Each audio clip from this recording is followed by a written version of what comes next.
dan yang keduanya, saya jadi wakil rakyat 3 penggal. Saya merasa zaman kepimpinan Datuk Khalid Nordin sebagai Menteri Besar semasa 5 tahun, saya dalam masa 10 tahun, saya merasa zaman Gani Osman, Tan Sri Gani Osman, saya 5 tahun bersama dengan Datuk Sri Khalid Nordin sebanyak 5 tahun. Bermakna 5 tahun ni, tiap-tiap tahun saya bangkitkan pasal berkenaan lot generasi kedua. Tiap-tiap tahun saya cerita, daripada zaman Gani Osman sampailah ke Datuk Khalid, 10 tahun. Saya dalam Dewan Negeri, saya cerita berkenaan lot generasi kedua. Isu lot generasi kedua kerana lot generasi kedua ni adalah penempatan anak generasi kedua yang sebelum ini duduk bersatu rumah dengan ibu bapa, ada 2 keluarga, 3 keluarga. Kalau kita tak menempatkan lot generasi kedua, generasi ini akan keluar. Akhirnya dekat kampung tu tinggal generasi pertama. Saya minta berkali-kali, jangankan dia jawab soalan bertulis, jawapan lisan pun dia tak jawab. Pasal dia tak ada roh. Kebetulan saya anak broker Felda. Begitu juga saya cerita berkenaan air. Belas tahun berkenaan air di gugusan Wahha, di gugusan Loh Heng. Setiap kali saya cerita berkenaan air, dia tak membantu langsung.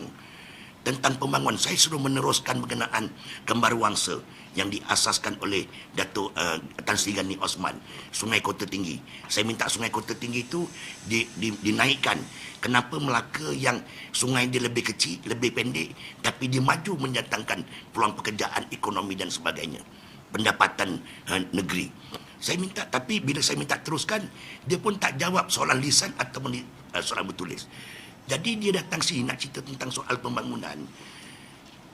Saya nak tanya, dengan 5 tahun dia jadi Menteri Besar, bagi contoh satu je, apa yang dibikin kat Kota Tinggi. Sebab tu jangan perbodohkan saya, bukan soal politik, tapi sebagai seorang warga Kota Tinggi, orang Kota Tinggi, orang tempatan. Jangan lagi budaya untuk menjanjikan menanam tebu di tepi di bibir, budaya itu dah tak perlu ada. Sebagai pemimpin negara yang maju berhadapan dengan cabaran, sepatutnya dia menceritakan, bukan hanya omong-omong kosong, janji-janji manis. Pasal anak muda dah jemu dah. Dan saya sebagai generasi kedua dah jemu.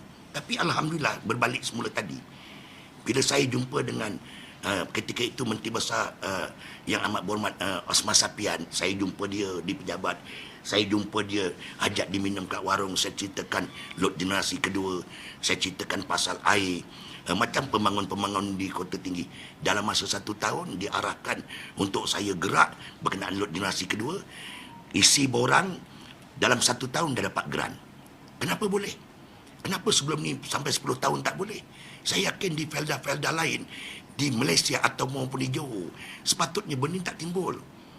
Benda tak timbul. Tapi saya buat Datuk Osman Sapian tu dalam masa setahun, dia panggil saya, arahkan, dia telefon pejabat tanah, dia arahkan setahun dia dapat grant permohonan. Lepas tu dalam masa 1 tahun dapat grant, dibandingkan saya sebelum ni 10 tahun. Sepatutnya benda-benda macam ni, ini yang saya rasa agak kenapa boleh tapi tak dibolehkan atau dilambatkan. Jadi saya rasa itu